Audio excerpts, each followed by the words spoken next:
TD numéro 6, exercice numéro 3. On va s'interroger sur l'optimisation à court terme et à long terme d'une fonction de production. Alors en fait, on a une entreprise ici qui est définie par la fonction de production suivante. Cette fonction de production suivante subit une contrainte. Lorsque Z1, Z2 est inférieur à 1, alors l'entrepreneur ne produit pas. Lorsque Z1, Z2 est supérieur à 1, alors il y a production selon cette fonction de production.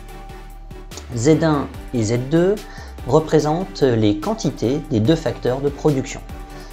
Pour simplifier, on considérera que leur prix est égal à l'unité, ça nous permettra de simplifier l'écriture des contraintes lorsqu'on fera la résolution des programmes. 5 questions, les deux premières concernent le long terme. Donc on va nous demander de calculer le coût total, le coût moyen, le coût marginal de long terme, c'est-à-dire en supposant que l'ensemble des facteurs sont des variables. Dans les questions 3 et 4, on va nous reposer les mêmes questions, calculer le coût total, le coût moyen, le coût marginal, mais cette fois-ci à court terme, avec donc un des deux facteurs qui sera fixé. Et dans la 5e question, on va s'interroger sur ce qu'il se passe lorsque les anticipations de l'entrepreneur ont été mauvaises. À savoir, nous sommes à court terme, il y a donc une contrainte sur un des deux facteurs de production, mais on a mal anticipé les quantités à produire et on regardera si cela génère ou pas un surcoût. Première question, on nous demande de déterminer la fonction de coût de long terme. On est à long terme, donc les deux facteurs de production sont variables. Z1 et Z2 sont des variables. Alors, on nous demande les fonctions de demande conditionnelles. On va donc écrire le programme en minimisant le budget sous contrainte de la fonction de production. Ici, le budget s'écrit prix de Z1 multiplié par la quantité de Z1 utilisée plus prix de Z2 multiplié par la quantité de Z2 utilisée. Dans l'énoncé, on nous indiquait que le prix de Z1 et le prix de Z2 sont chacun égaux à 1. Donc ici, on peut réécrire notre budget en indiquant Z1 plus Z2 puisque PZ1 et PZ2 égale 1. Et la contrainte, on la recopie depuis la fonction de production fournie dans l'exercice. Pour résoudre ce programme, on peut poser un Lagrangien. Pour aller plus vite, je vais partir de la condition d'équilibre qui est que à l'équilibre, le TMST est égal au rapport des productivités marginales. Je calcule donc chacune des deux productivités marginales, PM1 et PM2, en dérivant la fonction de production par rapport à Z1 pour PM1 et par rapport à Z2 pour PM2. Ensuite, je peux écrire le TMST, qui est le rapport des productivités marginales, qui nous donne donc ce ratio, qui se simplifie en Z2 sur Z1. On peut donc réécrire notre programme de la manière suivante. Le TMST, qui est égal à Z2 sur Z1, est égal au rapport des prix. On nous a dit tout à l'heure que le prix de Z1 et le prix de Z2 étaient chacun égaux à 1, donc le rapport P1 sur P2 fera 1 également. Et ici, j'ai ma contrainte qui est ma fonction de production. Cette première ligne peut se réécrire en Z2 sur Z1 qui est égal à 1, autrement dit Z2 égale Z1.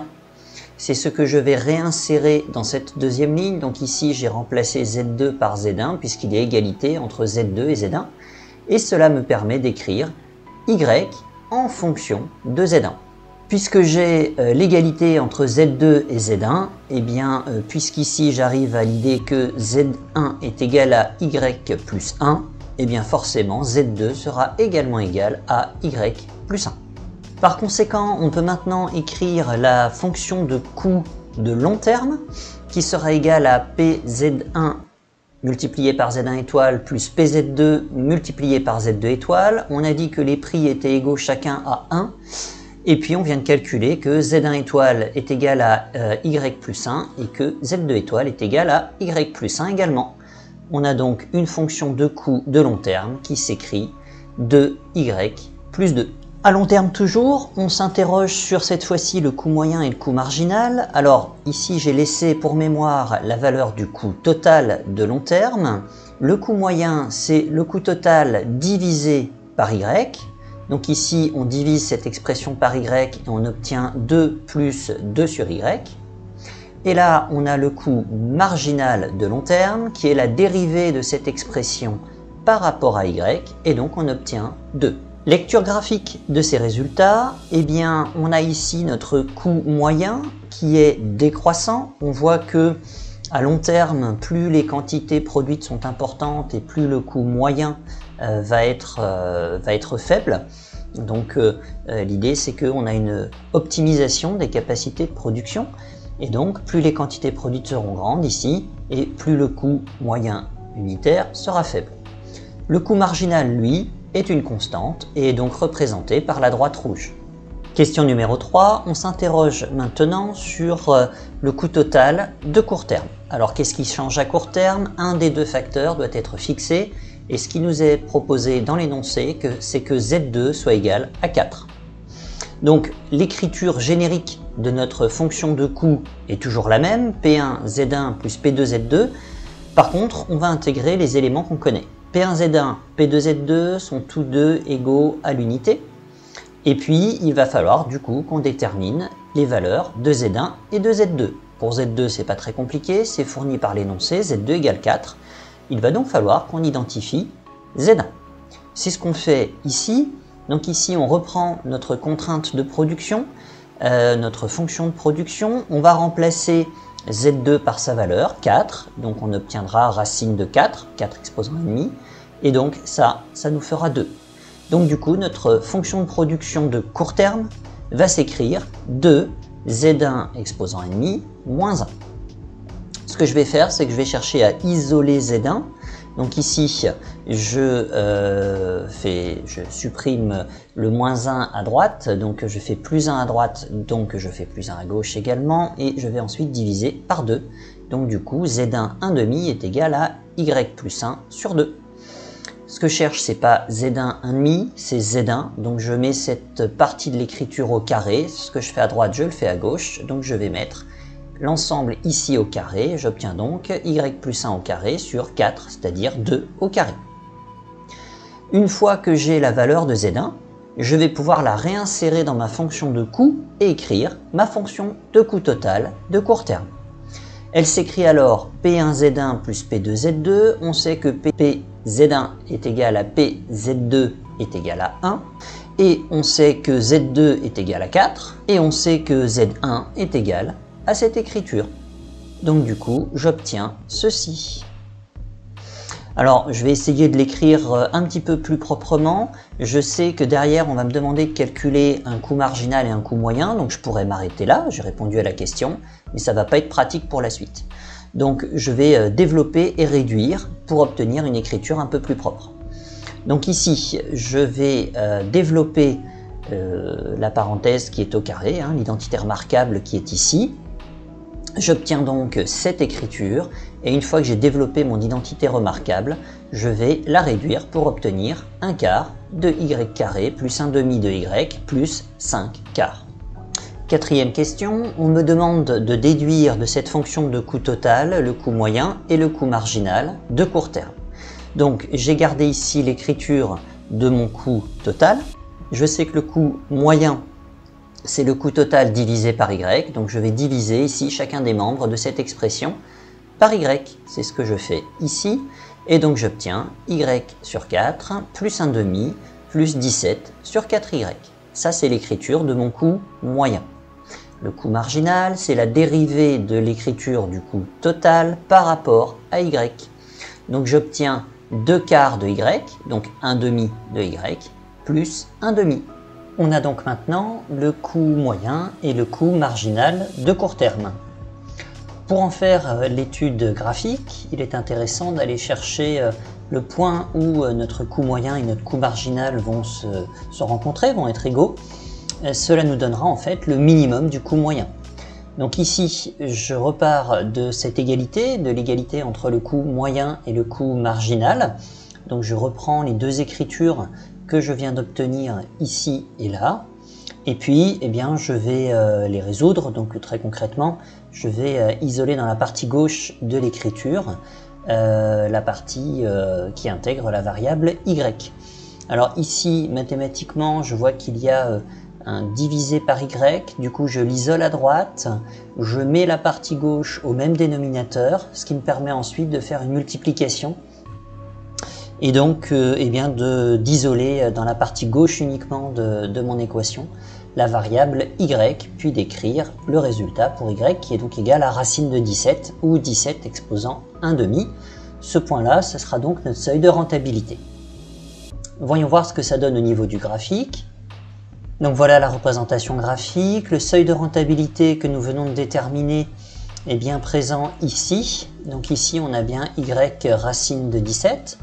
Alors pour bien lire ce graphique, on a le rappel des résultats qu'on avait dans la question précédente sur le long terme. Donc ici en bleu, on a le coût moyen de long terme. En rouge, on a le coût marginal de long terme. Donc ces résultats-là, nous les avions obtenus dans les deux premières questions. Et donc on a maintenant le coût marginal de court terme qui est ici et le coût moyen de court terme en vert là. Et le coût marginal coupe bien le coût moyen en son minimum ici. Y égale racine de 17. Cinquième et dernière question de cet exercice, que se passe-t-il si notre entrepreneur fait de mauvaises anticipations sur l'évolution de l'économie? Alors ici, on nous disait dans un premier temps que l'entreprise souhaitait produire une quantité Y égale à 3. Donc ça, c'est la quantité décidée, la quantité de production décidée par l'entrepreneur. À partir de là, on s'interroge sur la quantité de facteurs qu'il va falloir acquérir pour fabriquer cette quantité-là. Alors, on connaît notre fonction de production, elle n'a pas changé, elle est fournie depuis le début de l'exercice. Et ce qu'on connaît en plus, c'est l'écriture de Z1, puisque on a obtenu cette écriture-là dans la résolution de la question 3. Donc, ce que je vais faire, c'est que je vais réintégrer cette valeur de Z1 à l'intérieur de ma fonction de production, ce qui me permet de ne l'écrire qu'en fonction du facteur Z2 et puis de la quantité produite Y. Or, je connais la quantité produite Y puisque je sais que mon producteur veut produire 3. Donc, je vais remplacer la variable Y par sa valeur 3 ici à l'intérieur de cette écriture et on s'aperçoit qu'on n'a plus qu'une seule inconnue, eh bien, la valeur de Z2, la quantité de facteur Z2 qui sera consommée par le producteur lors du processus de production. Alors, on reprend l'écriture mathématique. Ici, donc, on obtient 4 au carré, donc 16, et la racine carrée, donc 16 divisé par 4 fera 4, et la racine carrée de 4, ça sera 2. Donc, on obtient ici la valeur 2. J'isole 2Z2 exposant 1/2, donc ça nous fait 3 plus 1, 4. Et on redivise par 2, ce qui fait que Z2 exposant 1/2 est égal à 2. Mais ce que je recherche, c'est pas Z2 exposant 1/2, c'est Z, d'où Z2 est égal à 2 au carré, soit 4. Ça veut donc dire que si l'entrepreneur veut produire 3, il doit acquérir 4 unités de facteur 2. Suite de la question, on nous dit que finalement, l'entrepreneur va en fait produire 4, Y égale 4. Sauf que la quantité de facteur Z2 qui a été achetée et est donc devenue une contrainte avec laquelle l'entrepreneur va devoir faire. Alors, comment est-ce qu'on peut intégrer cette nouvelle information? Donc, on sait que l'entreprise ne va pas produire Y égale 3, mais va produire 4. On sait également que notre producteur va acheter 4 unités du facteur Z2, puisqu'il avait anticipé de produire 3 et que par conséquent, il a passé ses commandes pour 3 unités de facteur Z2. Et donc, on peut réécrire notre fonction de coût de court terme. Alors, dans cette fonction de coût, on se rappelle que le prix de Z1 et le prix de Z2 sont égaux à 1. Et puis ensuite, on va avoir le facteur Z2 qui est égal à 4. On l'a calculé dans la première partie de cette question. Il reste le facteur Z1. Or, le facteur Z1, dans la question précédente, on se rappelle que c'est Y plus 1 au carré sur 4. Donc en fait, cette écriture-là. Et je sais que je veux produire Y égale 4. Donc ici, le Y, je le remplace par sa valeur 4. Et je calcule, j'obtiens ainsi le coût de court terme, sachant que j'ai acheté 4 unités de facteur Z2. Et le coût total revient à 10,25. Alors, est-ce qu'on a fait une bonne affaire ou une mauvaise affaire? Est-ce que mal anticiper la quantité produite, alors qu'on a déjà lancé les achats des facteurs de production, est-ce que ça peut générer un surcoût? C'est ce qu'on va vérifier.